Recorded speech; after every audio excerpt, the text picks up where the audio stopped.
السلام عليكم ورحمة الله وبركاته. موضوعنا القصير والمختصر لهذا اليوم نصائح للأطفال اللي عندهم تبول لا إرادي واللي بتبولوا في الفراش. أول نصيحة: قلل كميات السوائل اللي بيشربها في المساء، وشجعه إنه يشرب الماء في الصباح وساعات الظهيرة لكي يتجنب الشعور بالعطش أثناء المساء. 2: جنبوا المشروبات والأطعمة اللي بتحتوي على الكافيين خاصة في المساء. 3: شجعوا على تكرار إفراغ المثانة قبل النوم. 4: شجعوا على استخدام المرحاض بشكل منتظم كل ساعتين خلال اليوم.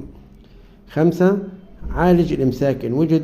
6: اهتم بالوقاية من الطفح الجلدي الناتج عن البلل. هذا هو موضوعنا القصير والمختصر لهذا اليوم، كان بعنوان علاج أو نصائح للأطفال، أو هو يعني نصائح للأهل اللي أطفالهم بتبولوا لا إرادي في الفراش. أتمنى تكونوا استفدتم من هذه المعلومة، والسلام عليكم ورحمة الله وبركاته.